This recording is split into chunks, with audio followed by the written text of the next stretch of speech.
coincidence. Dito pa tayo nagkita. Parang tayong pinaglalaroan ng tadhana. Parati tayong pinaglalapit sa isa't isa. Oh, so mag-isa yung daddy mo papuntang Cebu? Yep. Baka kasi may iwan si Mami sa opisina. So, si Daddy yung mag-handle sa mga investors. Okay. Bakit mo natanong? Wala lang. Naisip ko kasi baka nag-LQ na naman sila ng mami mo. Are you alone? Asan si Charlene?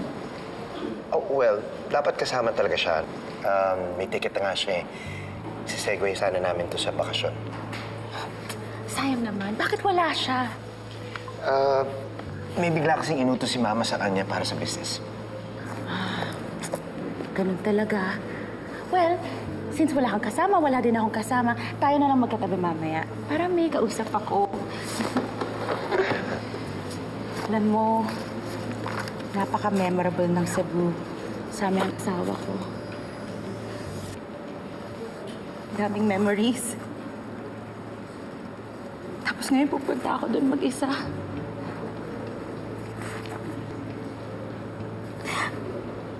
Akala ko kaya ko. Akala ko kaya ko magpakatatag, pero mahirap. I'm sorry about that. It's okay. Buti na lang nandito ka, Raymond. It's okay. Sorry about that. Oh, Raymond.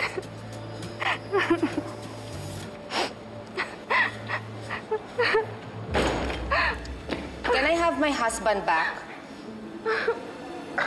Han, you made it. Yes. Nakahabol ako. Natapos ko lahat ng kailangan kong gawin. Akala namin hindi ka na makakarating.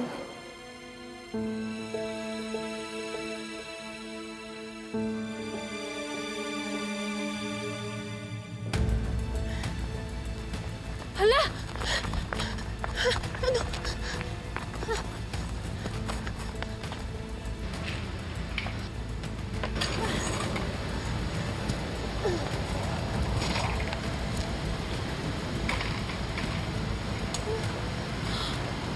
Princess! What have you done? Baby, hindi ko alam. Iniwan ko lang naman to saglit eh. Ano na yan? Paano mo ihatid yan sa client? Gosh, masisiraan tayo sa client. Ang tagal ng suki ni na Mommy at ni Tita Mimi yan. Sana naman kasi nag-iingat ka. Paano na yan? I'm sorry, Libby.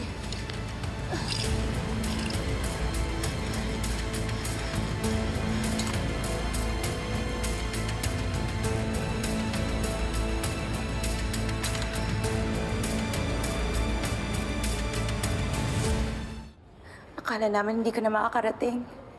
Well, pinilit kong makarating. Sayang naman yung moment namin mag-asawa. You know, I'm really glad you made it. Buti nga, Han, eh. Natapos ko lahat ng report na pinapagawa sa akin ni Mama. Halos tumakbo ako dito para lang makahabol in time. Buti na lang hindi ako sumuko. Oh my God, buti hindi ka na aksidente. Nandyan ka pa pala. Alam mo, pumipila na sila. Pwede ka nang mauna. Sure, whatever. I'll just get my bag. Ah! Aray! Oh my God! Are you okay? I'm so sorry. I'm so clumsy kasi. Dati kang flight attendant, I know na sinadya mo to. Shali naman, matagal na yun. Siyempre, di ko na maalala. Hindi ko sinasadya. Nakalimutan mo o nananadya ka talaga? Charlene, ina-accuse mo ba ako? Han, huwag mo na patulan. Pwede ba umalis ka na? Sure. I will. I will leave.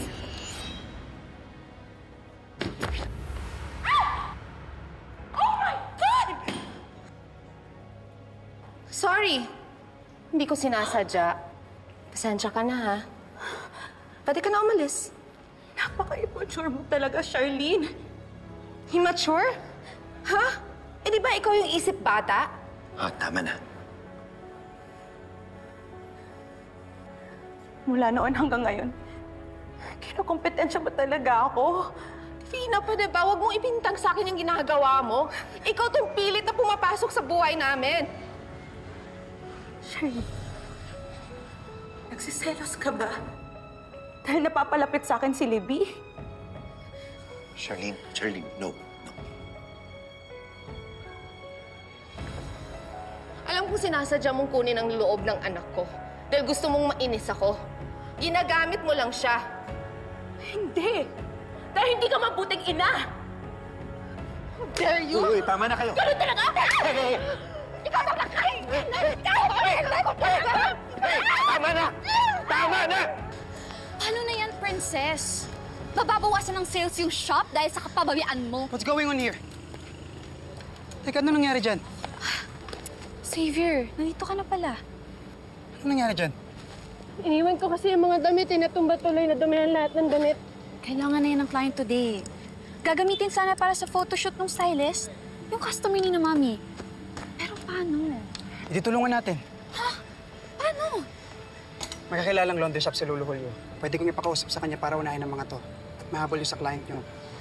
Talaga, Xavier. Oo naman, isang tawag ko lang yun. Kaya huwag ka na mag-alala, ha? Salamat, Xavier. Tatawagan ko lang yung client. Sabihin ko na madadali na lang ng isang oras. Xavier, di ba may lakad pa tayo? Libby, alangan naman pabayaan natin to. Company niyo yung magsasuffer pag hindi tayo kumilos ngayon. Pero paano yung date natin? Pwede naman bukas na lang yun.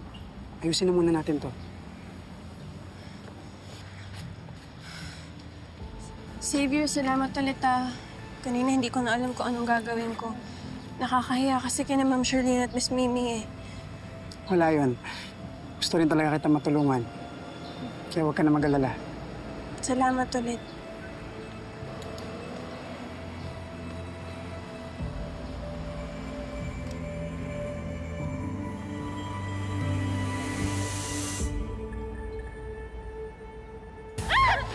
Tama na sabi! Nakakaya kayo! Grabe siya! Nakakaya kayo, ha? Ikaw itong nangyari! Tama na! Tama na, Charlene! Tama na po, tingin na yan! Enough! Sorry po, pero kailangan niyo po sumama sa amin sa opisina. This is your final boarding call. Hindi ako yung nagsimula siya! Ako? Oo! Kahit na po, sumama po kayo sa amin. Wait, we need to catch our flight sa Cebu. May importante akong meeting. Sumama na po kayo sa amin. Last call for flight 112 to Cebu. The gate is closing soon. Thank you. My God.